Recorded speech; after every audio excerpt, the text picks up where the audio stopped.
Hello, hello. So today I'm going to work a short tutorial with you guys on how to attach some squares or blocks or some pieces of crochet work together using the whip stitch seam. So this is just an example I've worked up here. I've used a heavily contrasted yarn so that you can really see what it looks like. Here's the front of our work. This is the back of our work. Let's work this one together, guys. Okay, so to work the whip stitch with you guys, I have two blocks that I'm putting together for a blanket right now. And we're going to have them so that the wrong sides are facing up.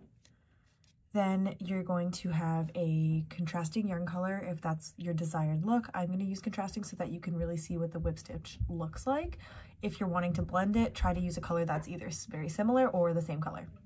And then for this one, we're going to be using a tapestry needle or a yarn needle, so you don't need a hook for this one.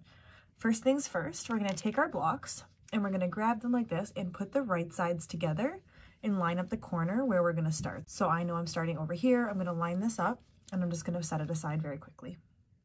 I'm going to get a yarn needle and I'm going to grab the yarn I'm working the seam with, and I'm just going to sew it in to the yarn needle so it's attached and leave a little tail. So just like that. And then I'm going to grab my work. And for my pattern, I know that my last chain was just a chain one that doesn't count as a stitch. So for me, I'm going to find the first stitch of my row in the block or the piece facing me, closest to me. I'm going to insert under the whole stitch, so both loops. And then of the second piece, we're going to find the first stitch. So I know that's a chain one turning. This is my first stitch here. I'm going to go under both loops. So now I have 4 loops on my hook and I'm going to work it all the way through. And I'm going to pull enough yarn at least double the length of your piece. So I pulled my first one through. Now, because we do have it lined up, but we'll keep looking, we know that my second stitch is here. So I'm going to work through my second stitch under both loops and then the second stitch on your second piece. Pull through all 4 loops. The first couple ones, you're going to get them a little bit caught, so just be a little bit careful. But you are going to want to see the line like this, and we're not going to want to pull it too tight because we don't want the work to cinch. So let's work it again.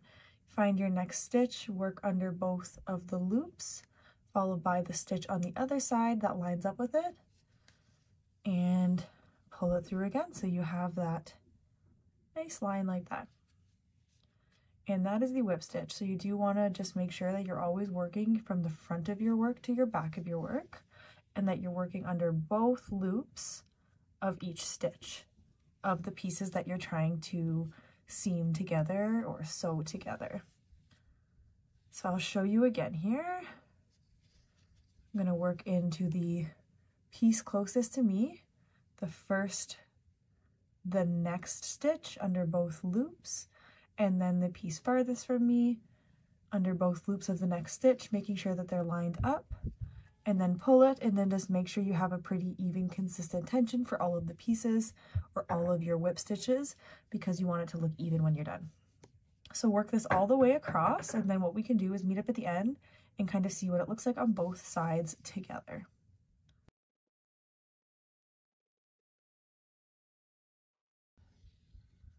So I'm just finishing up my last couple whip stitches here. And then we can take a look what it looks like. I'm going to leave a couple open. So when you're looking on the side of the work that you've been working, this is what you're going to come up with. Even all the way across these diagonal lines. When you open up the work here, you can see that. So if you used a color that matched, you would almost not even recognize that you seamed it together. Once you turn your work over, it's really similar on the other side. With the contrasting yarn, you can definitely see where you've worked it, but if you do want to work something that is the same color, then you're going to come out with almost a seamless seam. So that is the whip stitch. I hope this tutorial helped you guys figure this out.